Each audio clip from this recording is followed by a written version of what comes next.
Hello, ladies and gentlemen, and welcome back for a Wednesday edition of the Steel City Sports Report, where we talk everything Steelers, Penguins, and Pirates. I am your host, Brady Vini, and happy NFL Draft Eve, everybody. What I call the Christmas of the NFL offseason, where all of the teams and their fans all gather in one place. Well, except the team's front offices are back in their home facilities, but all of the teams are sort of together. They see the Christmas presents, the shiny new toys, the college prospects about to be drafted. All of them are under the tree. You have a list in an order of who gets to select what present to take home with them. And then all the fun begins tomorrow night. The Christmas of the NFL offseason. Everybody has hope around draft season, and I am excited and kind of relieved that we are going to get things out of the way starting tomorrow night, round one of the 2026 NFL Draft. We will be live for it. I believe I am just about finished with all of my prospect evaluations, and here in a few moments, we'll talk about some things going on in Pittsburgh today surrounding the draft. My first and only full first round mock draft picking for all of the teams with first round picks. I can't say all 32 because, 6 teams have 2 first round picks and 6 do not. But yeah, my full first round mock draft, first and only, that will be here to kick off the show in a matter of moments, as well as what else is going on in Pittsburgh today. We'll then talk a little bit about the Penguins and the Pirates, the Buccos, they beginning a 3-game series with the Texas Rangers last night. That game did not go in their favor. The Pittsburgh Penguins, since we last spoke like this, played game 2 of their first round series against the Philadelphia Flyers. That definitely did not go their way. They are at risk of getting swept in very, very ugly fashion. We'll spend a little bit of time on those things, and then we will wrap up talking about the latest Pittsburgh Steelers news. I believe that's all the extra Pittsburgh sports news we have today. Mike McCarthy spoke again yesterday, not anything about the draft, more so about what is going on in the Steelers facility. Owner Art Rooney II of the Steelers addressed Aaron Rodgers and where the hell he is at. Not good news there, and some other stuff as well. So a lot of Steelers and a little bit of Penguins and Pirates on this quick live stream here on this Wednesday afternoon. It is going to be kind of like Mondays, an hour, maybe a little bit over that. And then we head off to watch the Pittsburgh Penguins play a playoff game. Tonight, it is game 3 in Philadelphia against the Flyers. Not much hope going into that, to be honest here. But before we officially get things going here on this Wednesday, NFL Draft Eve, if you are new here, welcome to the Steel City Sports Report. On your way in, please hit that like button, share this live stream, and in the comment section, if you have any thoughts, questions, or opinions, please get those in the comment section. We already got Chris in here. What is going on, Chris? We are going to move up from 21 to draft Vega and move up in the second round to get Ted Hurst or Chris Brazel. Like where you're thinking with the first part of that there, Chris. Vega, I would definitely move up to around 15 if he gets past the Baltimore Ravens to take Vega. I am holding out hope that Mekhi Lemon is still there at 15 as well. Maybe we can move up and take him as well. Really, this whole thing heading into night one of the draft, I won't say impartial. I do like some of the other, wide receiver and offensive line prospects. I like Omar Cooper, Denzel Boston. I don't think Jordan Tyson and Carnell Tate are going to even make it out of the top 10 at this point. But Boston, Cooper, Casey Concepcion, Spencer Fano, like those guys. But I am absolutely in love with Mekhi Lemon or Vega Ioane for the Steelers to trade up for in the first round. My mind says Vega, solidify the interior of that offensive line, but my heart says Lemon. I just think he would be a perfect complement in the passing offense to what DK Metcalf and Michael Pittman Jr. brings. But thankfully, here within the next 24 hours or so, all of our speculations that we have been doing over the past month and a half, 2 months, they can finally be put to rest, and we'll have clarity and definitive answers to what the Steelers were thinking all along. Flacco in here as well. Chris in here once again. Omar Khan going to rock the stadium, especially on day 2. 4 picks on day 2. He's definitely got the potential to do so. My ideal first 2 picks for the Steelers, I've stuck by this throughout pretty much this entire pre-draft process. Now, first round, if you get Venga Ioane or an offensive lineman, come up day 2, snag a Jeremy Bernard. Chris Brazzell, I'm kind of impartial on. I don't think he's that much of a route runner. He's a big body, lateral threat. I think we already got one of those in DK. And Ted Hurst, you mentioned earlier there, Chris. I think he might actually make it. Believe it or not, 252. I'm not gonna say trade up for him. But Venga or like a Jeremy Bernard early day 2, or if you go wide receiver in the first round, I do think there are some good guards to trade up with, to trade up for on day 2. I think Chase Basantis will be there. Emmanuel Pregnon out of Oregon, I like. He'll be there. Jennings Dunker, Keelan Rutledge, if the Steelers are very high on him. So tons and tons of hypotheticals we can go through here with the Steelers in this draft. Let's just hope that one that we've been talking about here for the past many weeks will, come to fruition here. Also, to those of you just joining us here on the Steel City Sports Report, please come on back tomorrow night for round 1 of the NFL draft. We will be live for it, breaking down every single pick. We'll be live for round 1 and rounds 2 and 3 on Friday. We may be live on Saturday for rounds 4 through 7. We're wait and see on that, but I would lean yes to go live for those in the moment. I'm not going to commit to that though right now. So make sure you subscribe to the channel in addition to liking, sharing, and commenting on this live stream. Subscribe to the channel, turn on notifications, and that live stream for tomorrow's first round of the NFL draft, it is already up. Just click the notify me button there, and you will be in the know as soon as we go live for night 1 of the draft tomorrow evening. With that, ladies and gentlemen, like I said, not going to waste any time here on this Wednesday. It's going to be another fast-paced live stream, kind of like the Monday live stream, so we can get things done and over with before puck drop of Penguins versus Flyers here coming up in about an hour and a half. Going to talk about the NFL draft, of course, to start off the show here tonight. You have in Pittsburgh right now the various, ambassadors for the NFL and the Pittsburgh Steelers. You've got the draft prospects also arriving today as well. And that's where I kind of wanted to start. First off, the North Shore in downtown Pittsburgh. It looks absolutely pristine and immaculate heading into tomorrow night's first round of the mock draft. The draft stage looks awesome. Tons of Pittsburgh theming up there. The, I believe, green room where all the prospects wait. That looks really nice inside the Great Hall at Acrisure Stadium. There are tons of cool things all around the draft area, like the Steelers country area with a fan cave, and going out a little bit to now the new U.S. Steel Youth Football Field that just debuted today. NFL Commissioner Roger Goodell, Omar Khan, Art Rooney II, and Mike McCarthy, among others, are out there for the ribbon cutting ceremony for this new USS Steel Association Community Field. And the draft prospects, they were out there today. They all got introduced over the loudspeaker to those in attendance. 2 men that will be drafted. Their names definitely will be called tomorrow night, and they will walk across that stage in Pittsburgh, Pennsylvania. 2 Steelers fan dreams for draft picks for the Steelers. One more realistic than the other, but still, you never know with the NFL draft. Carnell Tate, Mekhi Lemon, 2 wide receivers that Steelers fans are extremely high on. They spoke.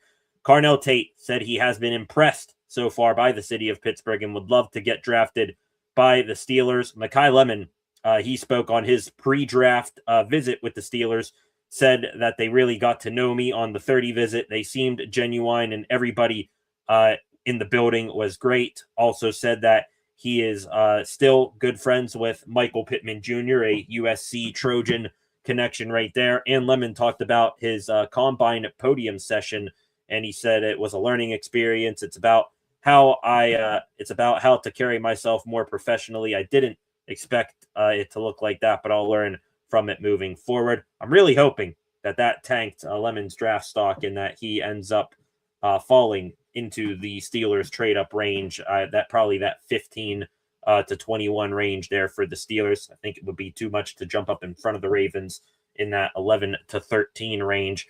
But hey, you never know. Mekhi Lemon, Carnell Tate, they both say that they love Pittsburgh and they wouldn't mind being Steelers. I really hope that turns out to be the case come tomorrow evening. And just some of the latest rumors around the Steelers, and then we'll get into my first full round one mock here. Jerry Dulac of the Pittsburgh Post-Gazette, he has been pretty damn active today online, saying that he thinks the Steelers could trade up for 3 players, 2 of which we just talked about, Carnell Tate, Mekhi Lemon, and safety from Ohio State, Caleb Downs. I doubt Downs falls outside of the top 10, but the Steelers would definitely trade up for one of those 3 players if they were to, come within trade up range. Dulac also said things like the Steelers have been open to options at offensive line. That used to be just narrowed down to offensive guard, but we talked about on Monday the Broderick Jones uncertainty with his neck injury, a possible setback there. Offensive line now could be an option in the first round for the Steelers. So no longer just the guard, a Venga Ioane, if they trade down Emmanuel Pregnon, Chase Basantis, something like that. It could be offensive line, could be a tackle. God, I hope certain tackles don't get taken by the Steelers. I can live with a Spencer Fano, something like that, where he could be tackle guard versatile, but too much over the past 24 hours. I have seen Monroe Freeling, hooked on a Freeling, get linked to the Steelers. He is the offensive tackle from Georgia. He is very raw, doesn't have that much starting experience, but if you get him right, the sky's the limit. Kind of sounds like a certain Steelers draft pick from, 3 years ago that has the Steelers in this uncertain, state on the left side of the line situation. Monroe Freeling is Broderick Jones. Broderick Jones is Monroe Freeling here. No thank you right there. Some other things from Dulac that I believe he put out there. He did say right here that there's 0% chance of the Steelers drafting Ty Simpson in round 1. Thank God for that. He said that the Steelers won't take quarterback in the first 2 rounds of the draft. You're looking at the earliest round 3 for that. I hope so as well. I wouldn't dare spend my top 2 draft resources on a quarterback, not in this draft class. He said Lemon is the number 2 wide receiver on the Steelers draft board. I would assume number 1 would be Carnell Tate, but to be honest here, a little bit of a sneak preview to what my pre-draft rankings are that I'll reveal tomorrow night before the draft gets underway. Mekhi Lemon, he is my number 1 wide receiver on the board. Maybe call it bias because I want the Steelers to draft him or whatever, but Mekhi Lemon is my number 1. Jerry Dulac continuing. Omar Cooper Jr. is very possible at 21. I'm not only going to say that Omar Cooper Jr. is very possible at 21. I am saying Omar Cooper Jr. could be very possible of a trade-up guy for the Steelers. You talk about a guy that the Steelers, from the outside looking in, do not show a ton of interest in. He wasn't a, top 30 visit. Steelers did not go to his pro day. I don't think that they, spent too much time talking with him out at Indianapolis at the scouting combine. But Omar Cooper Jr., he's a dude that the Steelers probably know a whole bunch about, more so than what other NFL teams may know. You have your new wide receiver coach, I believe Adam Henry. He recruited Omar Cooper Jr. to Indiana for college before taking up a job elsewhere.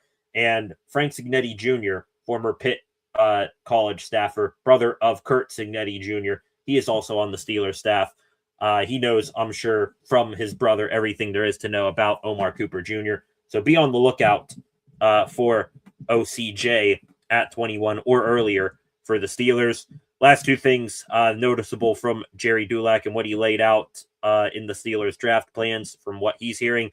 Trade up percentage is high, but it won't be for Venga Ioane. I hate that. Trade up percentage is high. I don't think he limited to the first round or second round, though. And offensive tackle, if drafted, could move Troy Fautanu to guard. I think that's where Fautanu was projected to play in the NFL when we were talking about, him being drafted last year or 2 years ago, excuse me. There were some projections saying that Fautanu could kick inside to guard. Thing is, he'd be going from right tackle to left guard. I'm not sure how much of a smooth transition that could be. I'm sure he could do it. He played left side of the offensive line in college at Washington, but makes you wonder how much movement are we going to be doing here with the Steelers offensive line again. To be honest, reason why I'm skittish on taking an offensive tackle in round one or taking an offensive lineman, period, except for Venga Ioane, not too sure that I want guys once again for another offseason spending all training camp, OTAs, mini camp, you name it, learning a new position again, getting their, habits, set the opposite way if they move over to the opposite side of the line. Just not sure if I'm too, keen still on taking a first round offensive lineman, simply because of that reason right there. Jerry Dulac is tied in, with Steelers owner Art Rooney II. Maybe Rooney is using Dulac to put out some smoke screens out there, night before the draft here. I'm hoping a few things that Dulac says go right. I'm also hoping that a bunch of those things are wrong, the first round tackle thing. I'm hoping what is right is that Ty Simpson, 0% of him taking in the first round. That'd be ideal there for the Steelers. Last couple of things here. Apparently, the draft, you are going to see a run on offensive linemen. We just talked about that.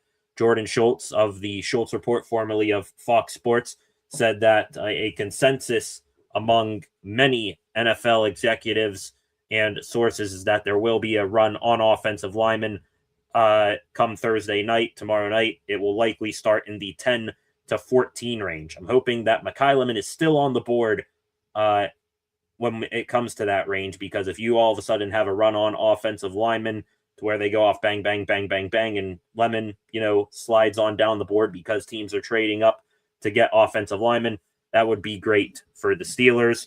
Like I said, Art Rooney II, Omar Khan, Mike McCarthy, Roger Goodell, all at that ribbon cutting ceremony today, and tons of Steelers alumnus are on the North Shore of Pittsburgh. Jerome Bettis in town said he likes Venga Ioane and Spencer Fano, called Ioane a stud, said that he likes the dynamic duo now, the new dynamic duo of Rico Dowdle and Jalen Warren, and also Bill Cowher and a bunch of other Steelers are in town as well. It is going to be a mad haven in the city of Pittsburgh over the next few days. I'm excited about it. I'm excited to cover it all along with you throughout this draft, and looking forward to a good night one tomorrow night, which transitions me, ladies and gentlemen, into my first and only first round mock of what I think is going to happen tomorrow night. A couple of these things I'm fairly confident is going to happen 100%. Another things got a little bit wacky with, but I don't think I put any of these picks out of the realm of possibility here. Going to pop it up on screen right now. Oh, I wish that I could maybe... Hello. Don't know how this happened right here. I thought this would be a black screen. Let's do this instead. Let me get the camera off here. There we go, black screen. And there is the mock on your screen, ladies and gentlemen. I will take off the banner as well. Looking at my mock, I've been thinking about this the past couple of days. You guys can let me know in the comments section your thoughts and opinions on this round one. Did it on PFF. First pick is obvious, Fernando Mendoza to the Las Vegas Raiders. No need to break that down whatsoever. Pick number 2, New York Jets. I think that they are going to take BPA, and they are down to the 2 best pass rushers available. It's either going to be Arvell Reese or David Bailey. I have them taking Arvell Reese right now. I think that they are going to go with him over Bailey. Ohio State, tons of more outstanding defensive line production in that university compared to Texas Tech. Pick 3. This is where I got a little bit wild. I think that the Arizona Cardinals are open for business at pick number 3. There have been multiple reports saying that. And there was a report a few weeks ago that has just stuck in my mind for a good while now, that the Dallas Cowboys and Jerry Jones, they could be looking to hop up in front of the New York Giants and snag a player that they covet and that the Cowboys themselves also covet, hop in front of a division rival right there. That's why I have them trading up. They ship off the 12th and 20th picks that the Cowboys have to move up to 3 to take Sonny Styles, the linebacker from Ohio State. I'm sure Cowboys fans, THP, if you're in here somewhere, you can let me know. I'm sure that Sonny Styles will be an interesting pick there for the Cowboys at number 3 and give them a stud middle linebacker. They hop up in front of the Giants, and this was a report even before the Giants traded away Dexter Lawrence to get the number 10 pick as well. So the Cowboys, Sonny Styles, I think that that is going to be the move right there if they can, trade up far enough, and if the board falls their way a good bit. Another obvious pick, assuming he makes it there, Jeremiah Love, number 4 to the Tennessee Titans. They get their, best running back since Derrick Henry and give Cam Ward another weapon. Jeremiah Love right now, assuming that the Cardinals stick and pick at 3 tomorrow night, he is gaining steam to be their pick there. But in this hypothetical, I have the Cowboys trading up for Styles. That means Jeremiah Love falls into the laps of the Tennessee Titans. They could go David Bailey as well, but I think, they're going to want to make sure that they get Cam Ward all the help that he needs. Number 5, this is a bit of a wild pick right here. Jordan Tyson, the first wide receiver off the board in this draft. Joe Shane, GM of the G-Men, went to Tyson's pro day, I think earlier this week, and just fell in love with him. And Tyson, I think if he were to go past number 5, I don't think he makes it to number 10, where the Giants would pick again. I think Tyson would probably get scooped up by the Browns, maybe the Commanders or the New Orleans Saints at that point. So the Giants say, hey, I know we could take a defensive guy here and a good one, but we really love this wide receiver. Don't think he's going to have a prayer of falling to us at 10. Let's get him right here. Jordan Tyson, number 5 to the Giants. Number 6, Cleveland has been speculated to be moving out of the number 6 spot, but I have them sticking and picking here, and not an offensive lineman either. I know they've been rumored to be targeting offensive linemen. For some reason, right tackle for the Miami Hurricanes, Francis Maui-Noah, has been mocked a ton to the Browns here at 6, but I don't. I think Carnell Tate, Ohio State man, staying in Ohio, catching passes from Deshaun Watson or Shadur Sanders or whatever the hell, pairing up with Jerry Jeudy. The Browns need weapons on offense, even with, I believe, didn't David Njoku leave town as well? Carnell Tate to the Browns just makes too much sense in my book. Going down here, number 7, Washington Commanders. They take David Bailey, probably, one of their last options here. I'm sure they would love a Sonny Styles or Jeremiah Love, a Carnell Tate, something like that. But David Bailey, I think he's a chess piece that they can move all around that defense and would just help them out overall. They lost, I think, a good bit on that defensive line. They got rid of Jonathan Allen. I think Bobby Wagner went and left town. So just getting them, a pass rusher in general, I think would help out their defense a good bit. Could also go defensive back. Not going to roll that out at 7 for the Commanders. Number 8, this was the New Orleans Saints, but the Giants, I think they get the best of both worlds here, and they go up and get Caleb Downs. He is in consideration for them at number 5, but the Chiefs and the Saints both, I think, could take Caleb Downs, but the Saints, they are still in a rebuild. I think they just want to get as many draft picks as possible. So the Giants going up, taking Caleb Downs here. They get a stud safety. I'm sure John Harbaugh loves that and has tons of experience drafting stud safeties. The Giants hop in front of the Chiefs to do that. Number 9, if the Chiefs don't move up, I feel that this is an obvious pick right here. They got hammered in the secondary, losing players. They lost both Jalen Watson and Trent McDuffie to the LA Rams. So taking Mansour Delane, the number 1 corner in the draft, just falling into the waiting arms of the Kansas City Chiefs, that makes a ton of sense to me. Number 10, Ruben Bain Jr., the last of the top 3 edge rushers in this draft. He goes to the New Orleans Saints. I think the Saints could use a elite pass rusher because Cam Jordan, he ain't getting any younger, and I believe Demario Davis just left town as well, or retired. I can't remember which. So Ruben Bain getting younger on the defensive side of the ball, adding a premier pass rusher to build around their defense for the future. I think that'd be a good pick right there for the Saints. This is when we get into nervous territory once we get outside that top 10 if you're the Steelers. Here at pick 11, the Miami Dolphins. They need offensive weapons. They could go Kenyon Sadiq here. They could go Mekhi Lemon. They could go many ways. But I think if the Dolphins were smart and they were to, do this rebuild right, might as well start right now in the trenches and build your offensive line up. They're good at guard, and they got an adequate left tackle, but right tackle, I think they could use a guy. Francis Maui-Noah, Miami product. They've got, they've had eyes on him for quite some time. I'm sure he would be an absolute mauler and a cornerstone guy to build around on that offensive line for years to come for the Dolphins. Number 12, you got the Cardinals here. They could use some offensive line help as well. I'm sure they would like a Francis Maui-Noah, but I have them getting Spencer Fano, next best thing right there. Also a guy not traveling that far, going from Utah to Arizona. So Spencer Fano, the pick there, chess piece to move around the offensive line for the Cardinals.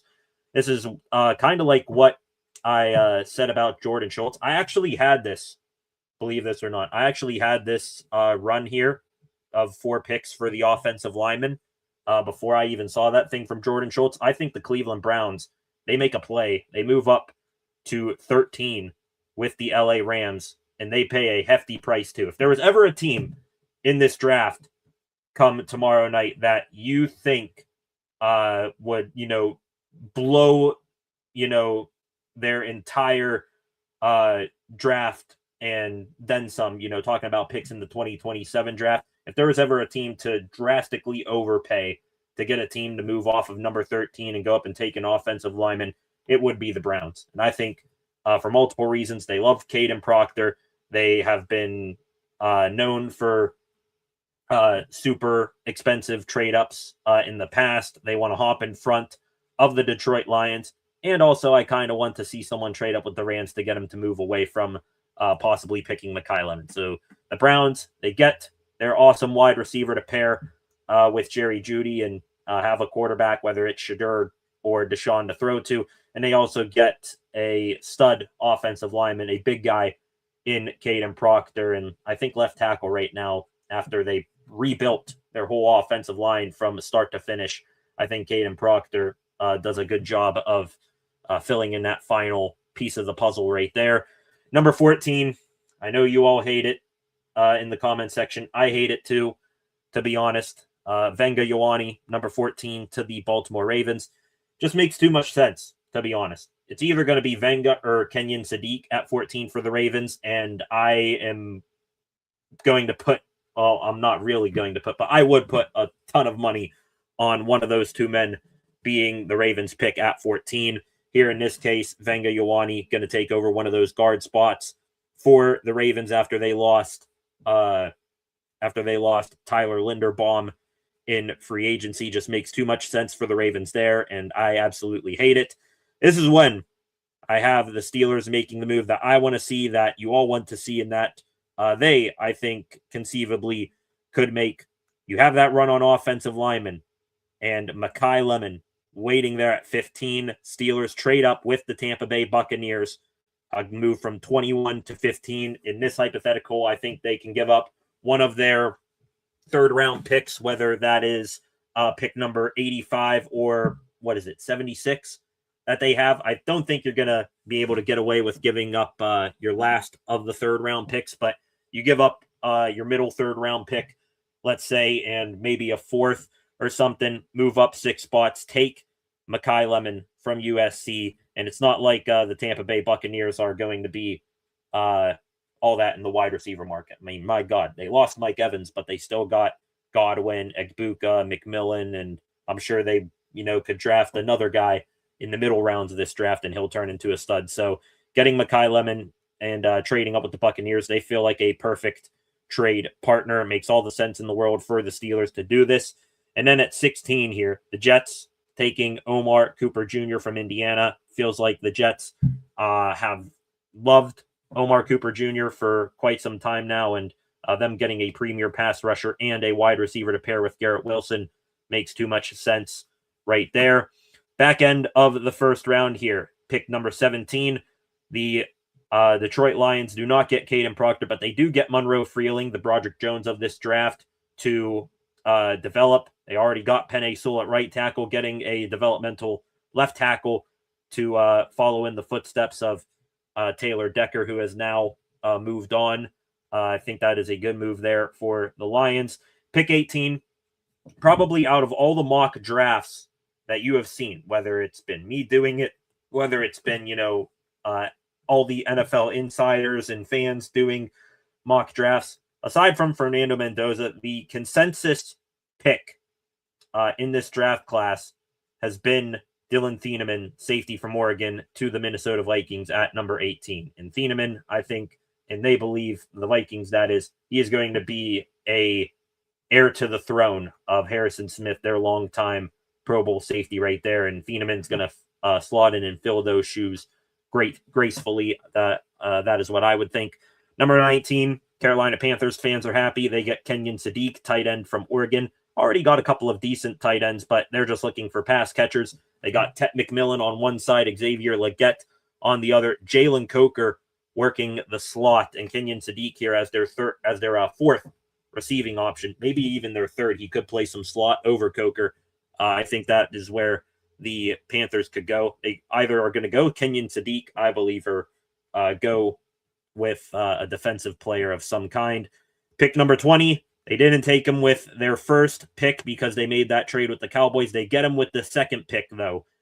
Ty Simpson, quarterback from Alabama, going to the Arizona Cardinals. Cardinals don't have a bright future right now. They've got, Jacoby Brissett, and even I think Brissett's holding out for more money right now. Brissett's pretty much their only starting caliber quarterback. So getting one Ty Simpson right here to learn behind Brissett a little bit and then eventually see some playing time later this year, I think that would be a good way for the Cardinals to do business. 21, after dealing with the Steelers, at pick 21, the Buccaneers, they still get the guy that they wanted all along. I think they're going to go edge rusher of some sort. I was debating whether it would be Kendrick Falk or Akeem Mesidor. I went with the more local guy here, and Mesidor, I think he is a perfect fit to get on that defensive line with Vita Vea and Kalijah Cansey. Pick 22, the LA Chargers, they go with a wide receiver. Now, the Chargers, kind of eerily similar to the Steelers. They pick right behind the Steelers currently. I think that the Chargers, they could either be a team that makes a bid for Venga Ioane, kind of like what the Steelers want to do, or take a premier wide receiver to give another weapon to Justin Herbert. I know they've got, Quentin Johnston, Ladd McConkey. They used to have Josh Palmer. I'm not sure who they have now, but feels like they could be a team that could use a big vertical threat for Justin Herbert. Denzel Boston goes from Washington State down to LA to fill that need. Pick 23, Blake Miller, tackle from Clemson, to the Philadelphia Eagles. Miller here, believe he is a right tackle currently, can play either side. He is going to be the project for the Eagles and the heir to the throne of Jordan Mailata or Lane Johnson when one of those two men retire. Pick 24. If the LA Rams do not go wide receiver at 13, they have been reportedly high on taking a linebacker, an off-ball linebacker, that is, and they get the best one in the draft, maybe, aside from Sonny Styles or Jacob Rodriguez. Not sure how you would order them out there. They get one of the best off-ball linebackers in the draft class, CJ Allen, at 24. Don't, use up all that much of a premier draft spot on Allen right there. And you look at the Rams defense, I mean, they're set at defensive line, they're set in the secondary, getting a off-ball linebacker to fill out that defense entirely, I think would be the play right there. Pick 25, Caleb Banks, defensive line help for the Chicago Bears. I think, they've already got a solid D-line. They could go defensive back here as well. They got hit hard in free agency, letting everybody walk. But getting defensive lineman Caleb Banks right there, I think would play well.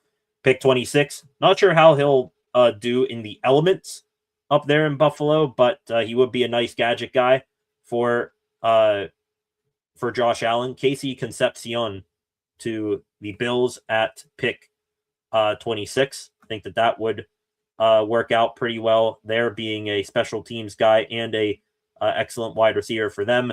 Pick 27, I have the Jets trading back into the first round with the San Francisco 49ers, and they make their third first round pick. Didn't they do something like that a few years ago where they had 3 first round selections? Well, I have them doing it again, and this is a guy that's been sliding down the draft boards over the past couple of days. There are many growing concerns about his knee, but here at the back end of the first round, I think, all of that risk of taking him super high gets washed away.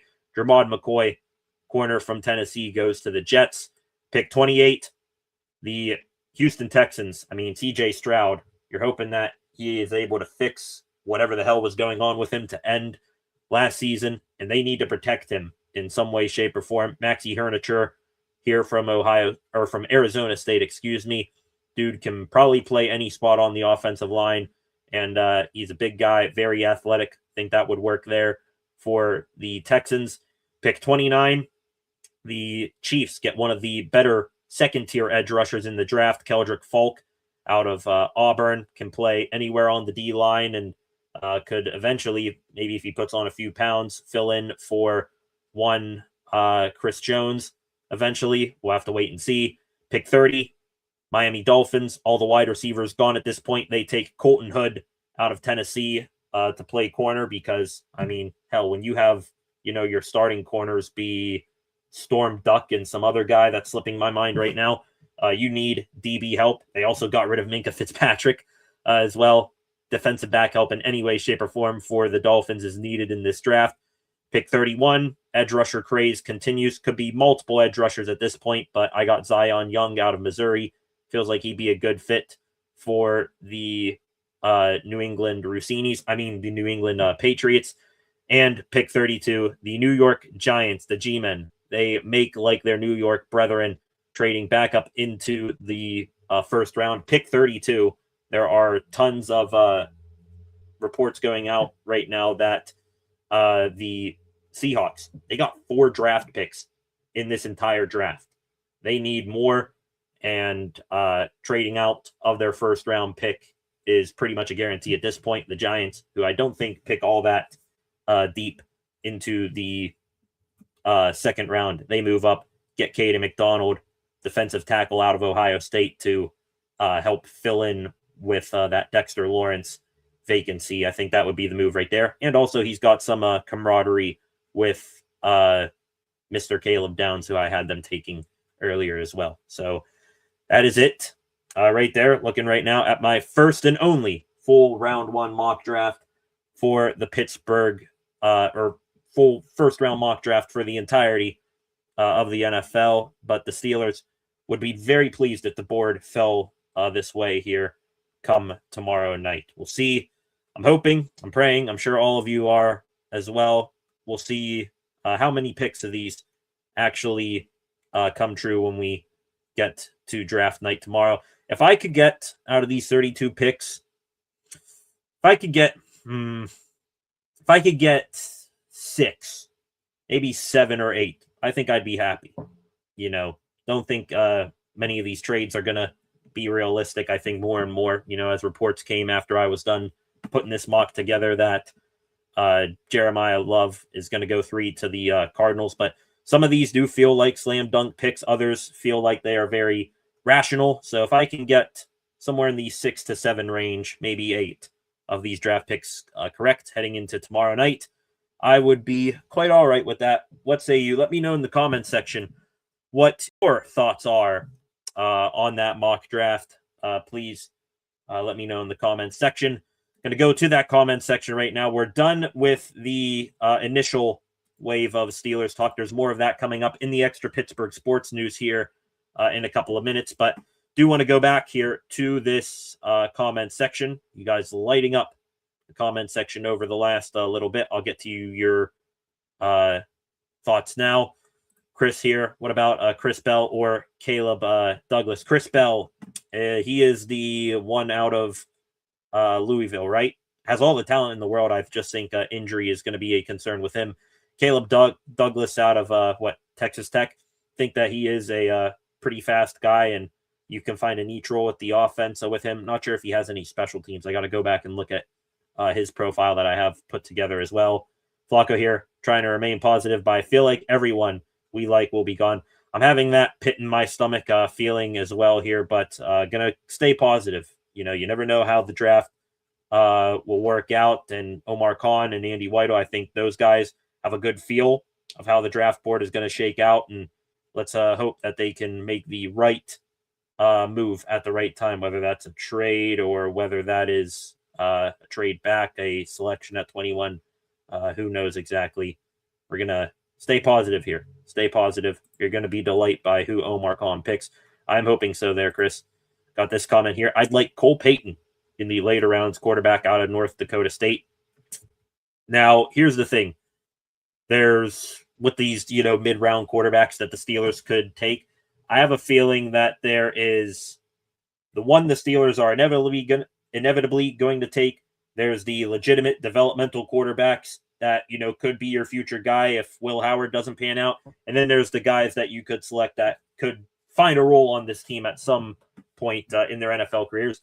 The guy they're most likely going to take right now, I just think it is heading for a Steelers and Carson Beck union here some point on Friday. I think Beck is, your typical high ceiling, low floor type of guys that the Steelers can plug in there for a game or two as a backup, and he could maybe win one of them. They're not going to go with the sexy pick, which is who I would get, a Drew Aller or something like that, a guy that you could, legitimately see if you can unlock some tools and build around. And then you bring up Cole Payton there. I put Cole Payton, and this is probably, being mean to Taylon Green. I think Taylon Green does have legitimate quarterback qualities, but Cole Payton, Taylon Green, those are guys you can draft. Maybe if McCarthy, if he can get, good quarterback play out of them, develop them into being a quality NFL starter, great. If not, Cole Payton, he could be, your next Taysom Hill, a guy that you all of a sudden tell him, hey, go learn tight end or something like that, or fullback, and we can use you that way. Taylon Green, maybe you can shed a few pounds and become a big, speedy wide receiver. So I put Payton and Taylon Green in that category there. And then there's the actual quarterback that could develop into something, Drew Aller, and then Carson Beck, of course, which is who the Steelers are going to draft. We're going to draft Drew Aller in the 5th round. Coach McCarthy is a quarterback coach. He would mold into a Josh Allen type. One, I'd be shocked if Aller made it to the 5th round. I'd like to think that some other team would, see the physical tools and take a shot on Aller much earlier than that. But then again, I did have Will Howard as my number 5th quarterback in last year's draft class, and he made it all the way to the 6th round. So I think that's unlikely Aller lasts that long, but I'm not going to put it at 0. That's for sure. After drafting Roman Wilson over Troy Franklin, LOL, that alone told me how he's thinking during the draft. Trades and picks up Omar Khan is godly, but drafting, I don't know. Middle round drafting is where Omar is sketchy. When you get to that, 3rd round, and my God, the Steelers got 3 of those 3rd round picks. That's when you can be a little bit queasy with Omar Khan and his potential selections. But I mean, hey, Roderick Jones injuries have plagued him. Troy Fautanu looks like he's going to be a piece of the offensive line long term. And Derek Harmon, I mean, when he was on the field last year, you assume he's going to stay healthier. Now this time around, he looked like the key to that Steelers defense, going from abysmally terrible against the run to at least adequate at times against the run. Nervous, hope it all goes that way. I'm hoping so too, Flacco. Heard Rodgers is irritated with the timeline. Rodgers is irritated with the timeline. Everybody's irritated with the timeline. You know what could, if Rodgers is irritated with the timeline, just, dude, put pen to paper already. We all know how this is going to go. And Mike McCarthy, laid out the OTA and mini camp schedule yesterday. We'll talk about that here in a little bit. We all know Rodgers, when it comes to mini camp, he'll show up, day before mini camp and do the least bit of workout and immersion into the new offense stuff that he possibly can. I think the offense is going to be like riding a bike for Rodgers, and he's going to get out of a couple of weightlifting sessions and remain on the couch as long as possible. That's just my thing there. Damn, if the draft goes that way, Giants get an A+. Yeah, I think Joe Shane is going to be GMing for his coaching life here, and I think they want to make a big splash with John Harbaugh now up there. I think the Giants could do something like that on round one. Looking here, Flacco, F the Ravens. Yeah, I'm going to be saying that, and maybe not, leaving it at just F the Ravens come tomorrow night if they take Venga Ioane or something like that. I could be in that same boat with you, Flacco. That's definitely for sure.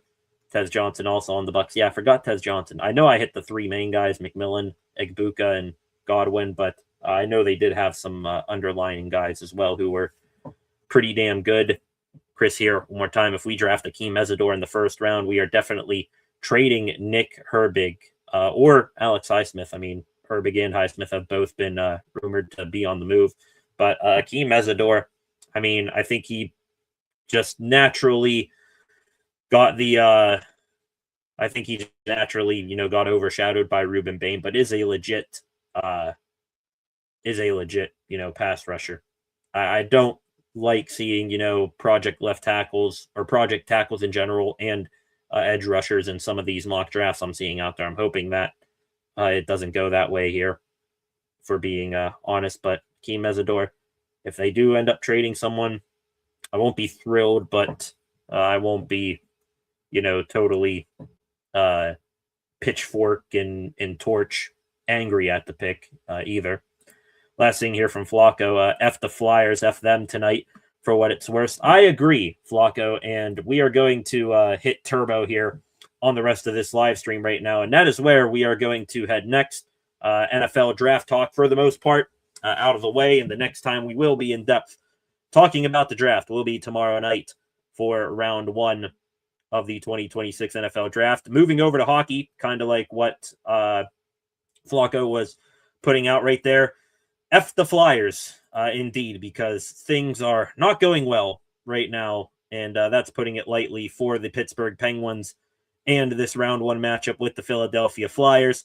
Back on Monday, we recapped the Saturday game one matchup between the Flyers and the Pens and how terribly that went. Pretty much the same thing happened back on Monday night.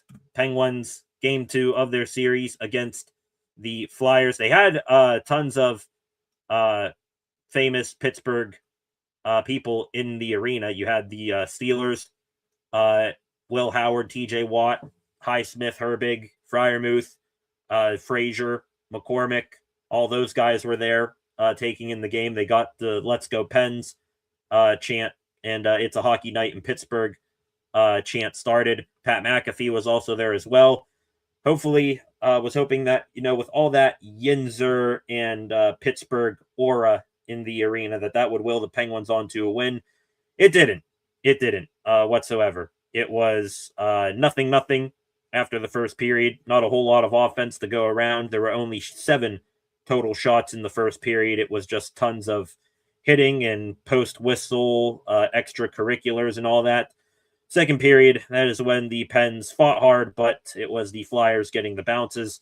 2-0 after 2 periods of play. The Flyers got a deflected shot that went right to the stick of 19-year-old Porter Martone, who is just killing the Penguins right now. That made it 1-0. Not too long later, ended up being 2-0 Flyers after the Pens were, I believe, on the power play, and you had Owen Tippett just outwill the Penguins for the puck. Chris Letang and Tommy Novak collide together like a bunch of buffoons, and Tippett feeds Garnett Hathaway for the tap-in goal. Final score wound up being 3-0 Flyers. They got an empty netter late in the hockey game. And from start to finish, again, another performance where the Penguins, didn't have that all much of a positive feeling that they were going to do anything worth a damn or worth winning back on Monday night. Dan Muse got out coached by Rick Tocchet. The Penguins' forecheck, non-existent to say the least. The power plays, I mean, my God, if the Penguins tonight in this game, puck drop here in about 40-ish minutes or so, if the Penguins get a power play tonight, if the Flyers take a penalty, if there is any way, any loophole in the rule books for the Penguins to decline a power play opportunity, please do it, because their power play is generating momentum for the other team when it should be doing the exact opposite. I mean, the Flyers get 2 or 3 scoring chances on a Pens power play, and the Penguins, they can do jack you-know-what here. So Dan Muse is getting out-coached. Penguins forecheck terrible. Power play is terrible. The defense pairing of Sam Girard and Chris Letang, that might be one of the worst defense pairings that I have ever seen in my entire life as a Penguins fan. They are just a skating liability out there. If Chris Letang wasn't a franchise legend, he'd be the first guy I'm taking out of the lineup. Sam Girard, who turned into a figure skater out there with so many twists and turns and spin moves he does at the blue line, he can go too. And just Pens need to figure it out. They need to play, their game and play with a much tougher mindset and will to win, because it is just not working right now. And they are on pace for one of the ugliest sweeps in franchise history, to say the least. It's just been rotten night after rotten night as a Penguins fan recently. But, we'll see what happens tonight. Maybe the Penguins, just need to go out on the road, get in a hostile environment to wake themselves up, and they will certainly be in a very hostile environment tonight. Series is now shifted to Philadelphia. Game 3 in Philly tonight here in about half an hour. Game 4 of the series will be after the NFL draft is all said and done on Saturday night. So maybe the Pens get a wake-up call out in Philly and they rise to the challenge. They are, thankfully, this is a positive step in the right direction for head coach Dan Muse. He did put the forward lines back to some sort of a normal setting. Rickard Rakell is back with Sidney Crosby and Brian Rust. Evgeny Malkin, Tommy Novak, and Anthony Mantha is the second unit, as the second line. Igor Chinakhov is with Ben Kindle and Justin Brazeau. Connor Dewar with Blake Lizotte and Noel Acciari. He was this close, Dan Muse. He was this close to putting the lineup back to perfection. Rakell, Crosby, Rust, that line, when they're hot, and they can be a true difference maker in this game. Malkin, Novak, Mantha. I'm not upset about that line. To be honest, Tommy Novak has kind of been abysmal this series, but splitting up Chinakhov and Malkin, the two Russians who have chemistry that the Penguins all of a sudden don't want to go back to, not a fan of that. I'm hoping that if crap hits the fan early, they put Chinakhov back with Malkin and move Mantha back down with Kindle and Brazeau. Chinakhov with Kindle and Brazeau. I think that is the line most set up for disaster tonight. Kindle's been kind of getting pushed around this series. Chinakhov, same thing. Brazeau is back into the lineup for Elmer Soderblom. I mean, Soderblom been god-awful this series. Brazeau, hopefully he's able to bring some chippiness. In the fourth line, Dewar, Lizotte, Acciari stay together. Defense pairings still the same as well, and the goaltender is the same. Stuart Skinner back in there for a third straight game, and I mean, it's not like he hasn't earned it. I mean, the first 2 games of this series, they could have been 5 and 8-0 Flyers. Have it not been for Stu Skinner making breakaway saves and odd man break saves galore. So we'll see how things turn out. But unlike the NFL draft, it is not an optimistic time for the Pittsburgh Penguins, given the way the first 2 games of this series have gone.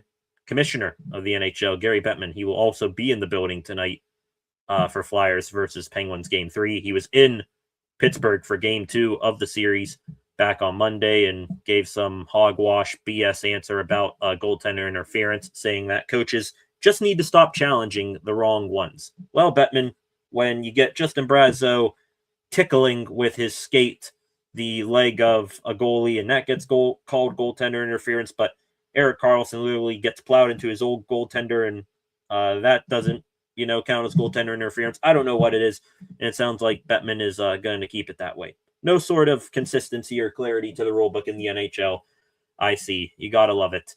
And moving from hockey here, just wrapping up the main Pittsburgh sports stories for today. Pittsburgh Pirates, they didn't have any sort of luck last night either. They had game 1 of their 3-game series with the Texas Rangers. Game 2 is going to be tonight at 8 o'clock. Game 3 will be at 8 o'clock tomorrow night when night 1 of the NFL draft kicks off. And the Bucks bats, I mean, they just completely went silent last night. And honestly, I don't 100% blame them. They had a lineup out there, and then the lineup drastically changed. You had Ryan O'Hearn move to first base because Spencer Horwitz had neck discomfort. He did not play last night after initially being scheduled to play.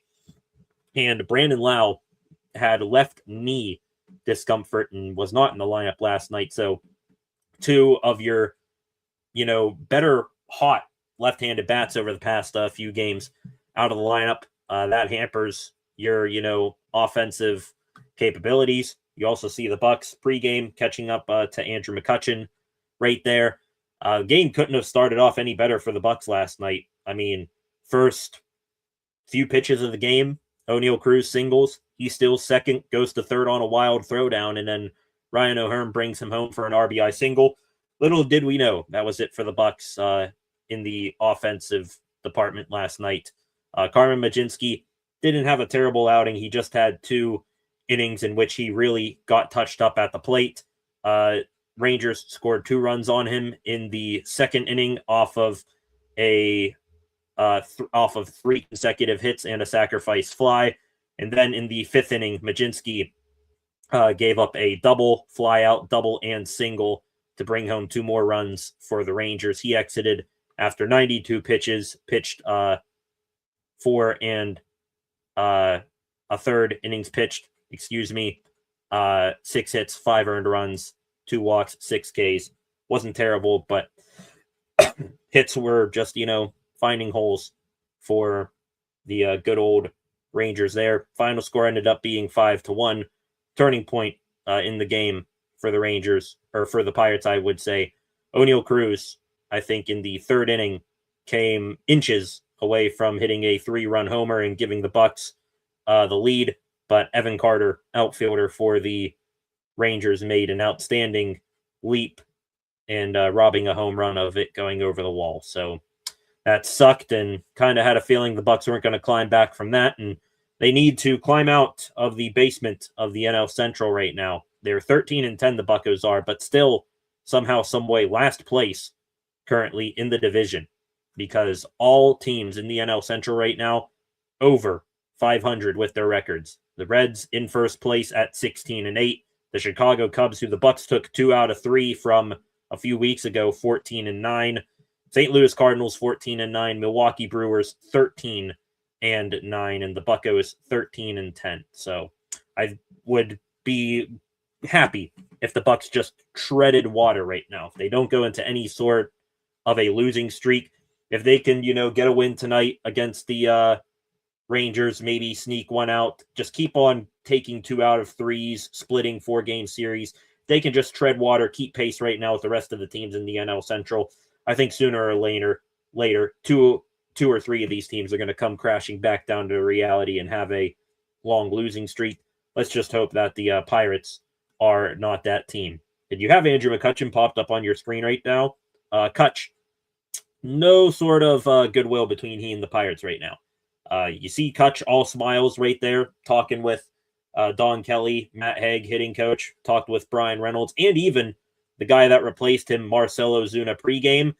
Kutch all smiles on the field, but behind closed doors, McCutchen not happy with the Pirates. Was asked multiple questions post-game yesterday about, his relationship with the Bucks and how he feels about, seeing the Bucks doing well without him. And Kutch, similar answer. He's kind of like Marshawn Lynch. I'm just here so I don't get fined. Pretty much what McCutchen was doing in that post-game interview. He said, I am not inclined to talk about that and things like that. So it sounds like the relationship between Andrew McCutchen and the Pirates, even though the Pirates did make the right move, the right baseball move, going with Marcell Ozuna, a guy with more pop, still, they just did a ton of damage with their former franchise legend, Andrew McCutchen. And it's going to be a while, I feel, before that bridge gets mended. And I think that'll be well after McCutchen's playing career is done. So Kutch and the Bucks not in good standing. The Bucks lose last night. The Penguins lose 2 nights ago. Honestly, not that much hope for a win tonight either. Let's hope that all this badness over the first half of this week does not translate into tomorrow night's NFL draft. I'm at least hoping greatly that is the case. Going to wrap up here, ladies and gentlemen, real quick with the extra Pittsburgh sports news. After I read this comment here from Thomas Dowdy. Welcome, Thomas. Glad to have you back here again. Hoping that you stop by throughout the night tomorrow for round 1 of the NFL draft. Hopefully these lineup changes help tonight. Really wish they could have figured a way to sit Novak after this abysmal performance to start the playoffs. Agreed. I mean, the Flyers, do you want to fall into their game? No, but also sometimes you got to fight fire with fire. And Tommy Novak, even Ben Kindle, these skill guys, middle of the road skill guys, I would say right now at their current states, who aren't all that physical. You could use instead a junkyard dog like an Avery Hayes or a Boko Imama to go out there and stir some stuff up and set the tone for the Penguins physically. So I wish they could have sit Novak. At least they took Soderblom out of the lineup, who's 6'8", but he doesn't use his body nearly enough on hits and tries to use his skill game too much. At least they put in Justin Brazeau, who could be more of a physical threat out there. And hopefully Brazeau, sitting the first 2 games of the playoffs, woke him up a little bit. Was cold at the end of the season. Hopefully now he has a little bit extra fire underneath him here tonight.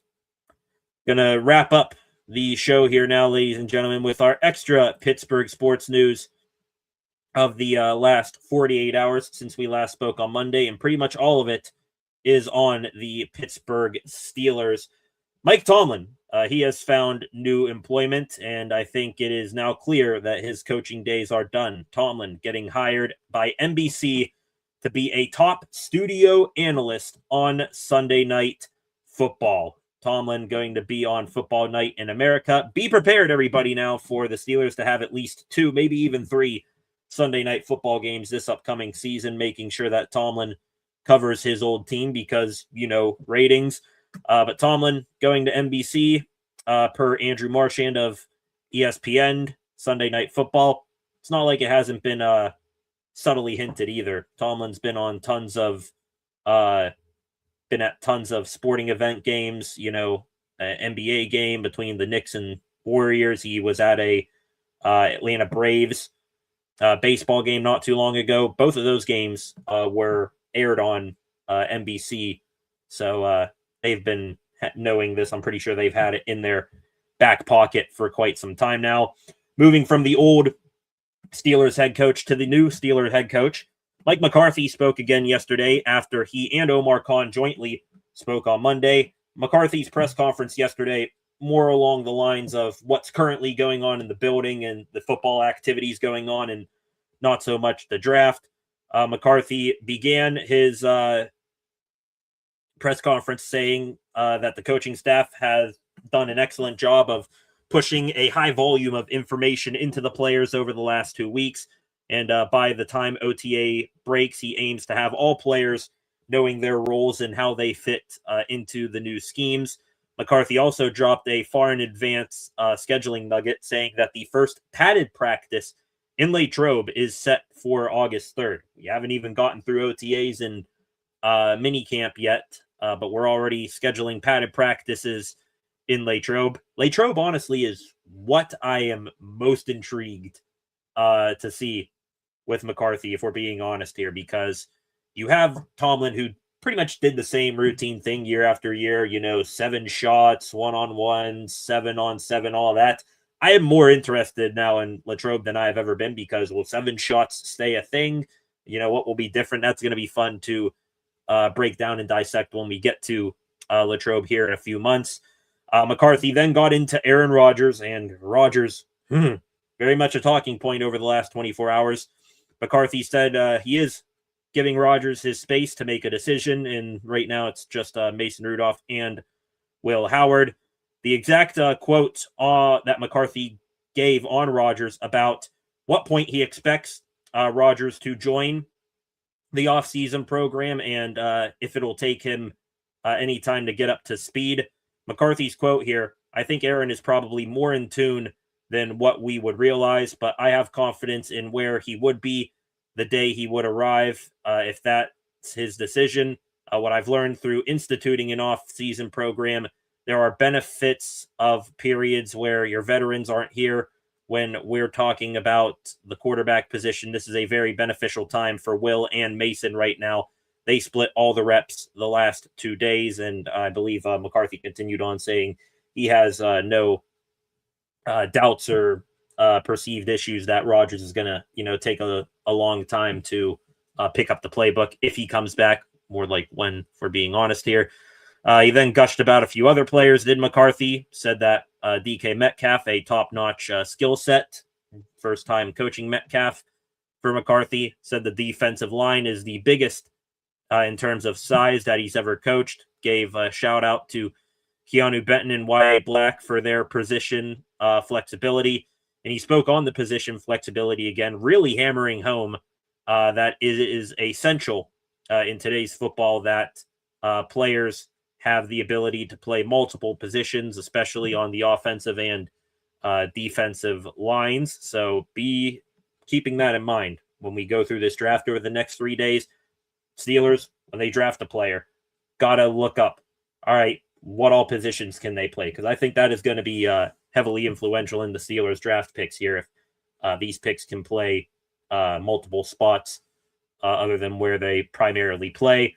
Last things from McCarthy here, said that the quarterback room currently with Mason and Rudolph, or Mason and Will Howard, says that he believes in having 3 quarterbacks, but could have 4, would like to sneak one potentially onto the practice squad. Gotta wonder if, hearing that, if they do ultimately keep Mason and draft a guy, and Rodgers does come back, then all of a sudden you got Rudolph, Howard, Rodgers, and a draft pick potentially.